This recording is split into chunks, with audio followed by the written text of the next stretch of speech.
എല്ലാവർക്കും നമസ്കാരം. ഞാൻ തങ്കമണി അശോകൻ. എൻ്റെ അധ്വാനം എന്ന ബ്ലോഗിലൂടെയാണ് നിങ്ങളെല്ലാവരും എന്നെ പരിചയപ്പെട്ടിരിക്കുന്നത്.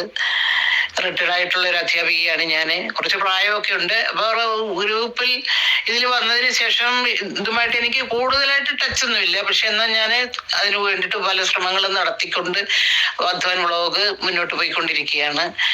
അപ്പൊ ഇന്നത്തെ ദിവസം ഞാൻ ഒരു പത്തനംതിട്ടയ്ക്ക് ഒരു യാത്ര പോകാനിടയായി. പോകുന്ന വഴിക്ക് രത്നഗിരി, സെന്റ് തോമസ് രത്നഗിരി കോട്ടയം എന്ന സ്ഥലത്തെത്തിയപ്പോൾ ഒരു യേശുവിൻ്റെ പള്ളി കാണാനിടയായി. ഞാൻ ഇതുവരെ ആ ഭാഗത്തേക്ക് പോയിട്ടില്ല.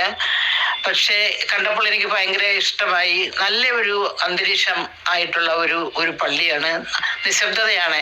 എല്ലാവരും കുറേശ്ശെ ആൾക്കാർ വന്ന് തൊഴുന്നും പ്രാർത്ഥിച്ചിട്ട് പോവുകയൊക്കെ ചെയ്യുന്നുണ്ട്. എനിക്കത് കണ്ടപ്പോൾ വളരെയേറെ സന്തോഷം തോന്നി. അപ്പം ഞാനൊന്ന് കയറിയിട്ട് ഞാൻ എല്ലാം ഒന്ന് കണ്ടു. അതിൻ്റെ വലതുവശത്ത് ഒരു മാതാവിൻ്റെ ചിത്രമാണ് കാണുന്നത്.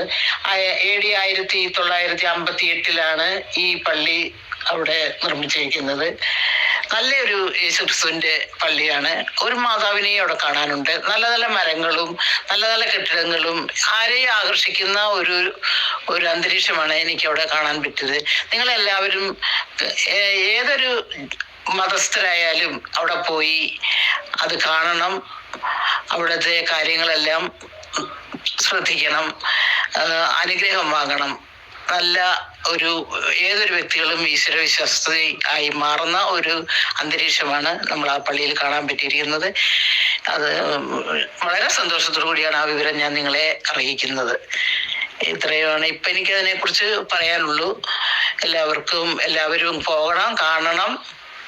അതേപോലെ തന്നെ എല്ലാവരും എൻ്റെ യൂട്യൂബ് ചാനലിൽ സബ്സ്ക്രൈബ് ചെയ്യണം, ലൈക്ക് ചെയ്യണം, കമൻറ്റ് ചെയ്യണം, ഷെയർ ചെയ്യണം.